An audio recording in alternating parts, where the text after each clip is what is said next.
Subscribe பட்டனை அமுக்குங்க, bell பட்டனை அமுக்குங்க. வாழ்க வளமுடன். இப்படிக்கு பாட்டி வைத்தியம். வணக்கம்ப்பா, உங்க பாட்டி பேசுறேன். இப்ப நான் தினையில உங்களுக்கு ஒரு கொலக்கட்டை செஞ்சு காட்ட போறேன்.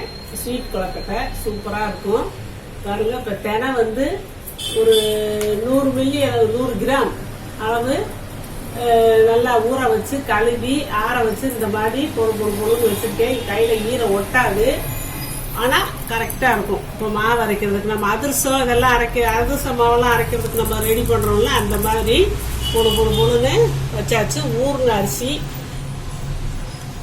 வெல்லம், இந்த இதுக்கு தேவையான அளவு நம்ம போட்டுக்கலாம். நான் வச்சிருக்கேன். தேங்காய் இருக்கு. இது வந்து ஓமம். அந்த ஸ்வீட்டு வந்து இந்த தினமாவு வந்து ரொம்ப சத்தானது, செரிமானம் ஆகணும். அதனால ஓமம் வச்சிருக்கேன். மாசத்துக்கு ஏலக்காய் வச்சிருக்கேன். இது ஒரு பிஞ்சு பட்டை பொடி, நம்ம பட்டை கறி மசால் பட்டை வச்சிருக்கல, அதுல இருக்க பொடி ரொம்ப ஜீரணமும் ஆகும், நல்ல வாசத்தையும் கொடுக்கும், உடம்புக்கு நல்லது. ஒரு பிஞ்சு உப்பு, அந்த இனிப்பை எடுத்து காட்டுறதுக்கு ஒரு பிஞ்சு உப்பு, தூள் உப்பு வச்சிருக்கிறேன்.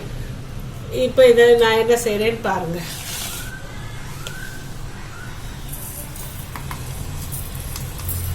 இந்த தினை அரிசியை மிக்சியில போட்டு பவுடரா நம்ம அடிச்சுக்கலாம். சலிக்க வேண்டியதெல்லாம் வராதுன்னு நினைக்கிறேன், ஏன்னா இதுல நல்லா பவுடர் ஆயிடும். பார்ப்போம், சலிக்க வேண்டியது இருந்தால் நம்ம சலிச்சுக்கலாம்.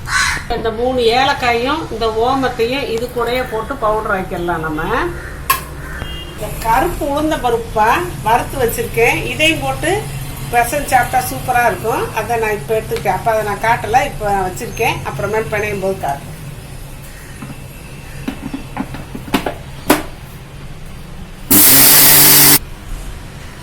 இப்போ இதை அரைச்சாச்சுப்பா, நல்லா பவுடராக ஆயிடுச்சு. சலிக்கணும்னு தேவைப்படலை, அதனால் நான் சலிக்கலை. இப்போ வந்து இந்த மாவை நான் வறுக்க போகிறேன்.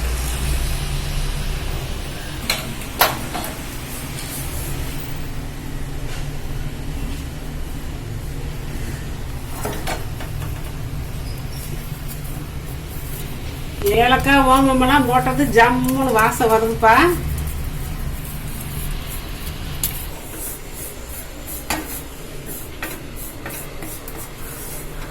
இதை நம்ம வறுத்துக்கலாம், வாசம் வர வரைக்கும் வறுத்துக்கலாம். இதை வந்து நம்ம கொலக்கட்டைன்னு அவிக்க போறது இல்லை, இப்போ வறுக்கிறதோட சரி.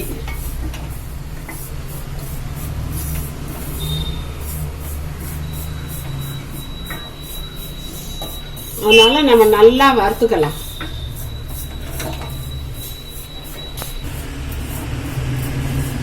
பொறுமையா நம்ம வறுத்துக்கிறோம்ப்பா, நல்லா வறுத்துக்கிறோம். ஏன்னா நம்ம அவிக்க போறது இல்லைல்ல, வறுக்கிறது தான்.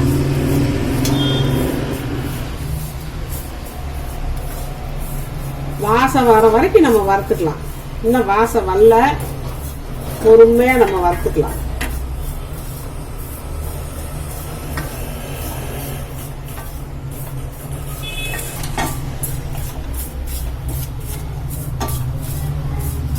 இப்போ வறுபட்டுருச்சுப்பா, அந்த ஆவியெல்லாம் வருது பார்த்தீங்களா, ஆவி வருது, கொஞ்சம் கலர் மாறுது. மாவு நான் இப்போ இப்படி கிண்டி விடுறதுக்கும் அப்படியேவும் பூ போல இருக்கு, காத்தா இருக்குது. முதல் டைட்டா இருந்துச்சு, இப்போ காத்தா இருக்குது.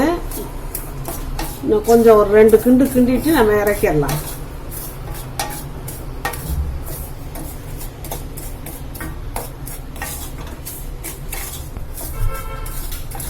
அடுப்பு ஆஃப் பண்ணிட்டப்பா, நல்லா வறுபட்டுருச்சு. அடுப்பு ஆஃப் பண்ணிட்டு அந்த ஹீட்லேயே இப்போ வறுத்துக்கிட்டு இருக்கேன். போதும். இப்போ நான் இந்த பாத்திரத்தில் போட்டாச்சு. தொளி உளுந்து பருப்புப்பா, நீங்கள் பாசி பருப்பு கூட வறுத்து வச்சுக்கலாம், இல்லை தொளி உளுந்து சாதா உளுந்து கூட வறுத்து வச்சுக்கலாம். லேசாக ஒரு ஓட்டுனாலும் பரவாயில்ல. இது ரொம்ப சின்ன பருப்பு, இந்த வீட்டு பருப்பு, அதனால இதே எப்படியே போட்டுக்கலாம். நம்ம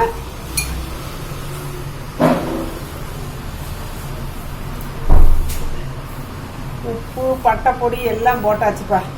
இப்போ வெல்லம் வந்து நிதானிச்சு தான் நம்ம போடணும். இப்போ 150 வெல்லம் தட்டி வச்சிருக்கேன், போட்டுடலாம்.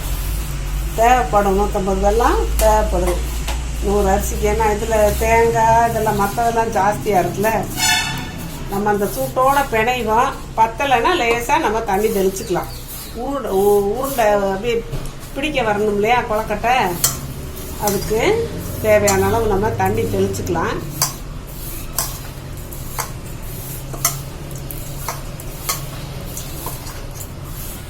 இப்போ இது வர வரன்றதுப்பா, இதுக்கு தகுந்த தண்ணி தெளிச்சுக்கலாம். ரொம்ப தேவைப்படாது, நம்ம பார்த்து தான் தெளிக்கணும்.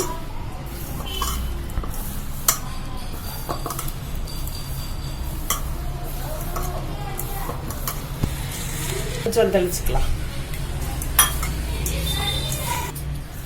நல்லா பிரட்டியாச்சு. இந்த அளவுக்கு தான் தண்ணியை பார்த்து சும்மா லைட்டாக தெளிச்சா போதும். அதில் வெள்ளத்துலேயே நம்மளுக்கு அது மசிஞ்சு வரும். அந்த இதுக்கு இதுதான் தினையில லட்டு. அந்த ஊடை வந்து அந்த உளுந்தம்பருப்பு முழுசா போட்டிருக்கிறது கடுக்கு கடுக்கு கடுக்குன்னு வெல்லும் போது நல்லா இருக்கும். டேஸ்டா வாசமா எல்லா வாசமும் கலந்துருக்கு.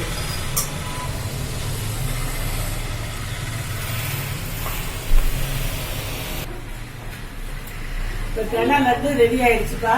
ரொம்ப சத்தான லட்டு. இது வந்து நம்ம நிறைய செஞ்சு ஒரு மாசத்துக்கு இப்படியெல்லாம் நம்ம வைக்க முடியாது. செஞ்சா 2 நாள், இன்னைக்கு நான் சாப்பிட்டுட்டு மிச்சம் இருந்துச்சுன்னா வச்சிருந்து நாளைக்கு காலையில சாப்பிட்டுக்கலாம். இது வந்து ஃப்ரிட்ஜில் கூட நம்ம வச்சுக்கலாம். ஃப்ரிட்ஜில் வச்சா 2 நாள் 3 நாள் தாங்கும். அப்படி வச்சு சாப்பிட்டுக்கலாம். சூப்பராக இருக்கும்ப்பா. இது வந்து மலைக்காட்டில் விளையுதுப்பா. காட்டில் இந்த மழை பேஞ்சா விளையும் பாருங்க, அந்த மாதிரி நம்மளா தண்ணி ஊற்றாம அதான் மழை பெஞ்சு அந்த வானம் பார்த்த பூமியில் விளையிறது. இயற்கை உரங்க. மண்ணில் இருக்க உரம் கூட போட மாட்டாங்க. மண்ணில் இருக்க சத்தை எடுத்து தான் விளையுது. வேற கெமிக்கலோ எதுவுமே போட மாட்டாங்க. தன்னால விளையுறது. அதனால இது ரொம்ப உடம்புக்கு நல்லது. அந்த காலத்துல வள்ளி கூட சொல்லுவாங்க, முருகன், ஸ்ரீமுருகன் சாமி முருகனோட ஒய்ஃபு வள்ளி, அந்த மணங்காட்டில் தேனும் தென்னை மாவும் தான் சாப்பிடுவாங்களாமா. அதான் அவங்க ஸ்ட்ராங்கா இருந்தாங்களாமா. இது வந்து வைட்டமின் ஏ சத்து, நிறைய சத்துக்கு இதுல வந்து இருக்கு. இது வந்து சூடுன்னு வேற சொல்லுவாங்கப்பா. அதனால நம்ம ரொம்ப சேர்க்க முடியாது. அளவா ஒரு உருண்டை 2 உருண்டை 2 உருண்டை சாப்பிட்டுக்கலாம். அதனாலதான் நான் கொஞ்சம் நான் செஞ்சு காட்டினேன். ரொம்ப சாப்பிட வேணாம். அது இப்ப நேரத்தில் சாப்பிடலாம். வெயில் காலத்துல இது சாப்பிடக்கூடாது. இந்த நேரத்தில் நம்ம சாப்பிட்டுக்கலாம். இதுல வந்து இந்த தினையில வந்து நம்ம புட்டு செஞ்சுக்கலாம். வேற அவிச்சு கொழுக்கட்டை கூட செஞ்சுக்கலாம். அடுத்தடுத்து நான் உங்களுக்கு செஞ்சு காட்டுறேன். இன்னைக்கு தெனை லட்டு. வாழ்க வளமுடன். இப்போ நிறைய பேர்ப்பா நான் அவங்க கொஸ்டினுக்கு ஆன்சர் சொல்கிறதுலன்னு கேட்குறாங்க. சொல்லிக்கிட்டு தான் இருக்கேன். நான் அதுக்குன்னு சொல்லி பார்வையாளர்கள் கேள்வி பதில் நான் போட்டிருக்கேன். அதை பார்த்துக்கங்கப்பா. அதை பார்த்தீங்கன்னா உங்களுக்கு தெரியும். நான் வரிசையாக கேள்வி பதில் போட்டுக்கிட்டே இருக்கேன்.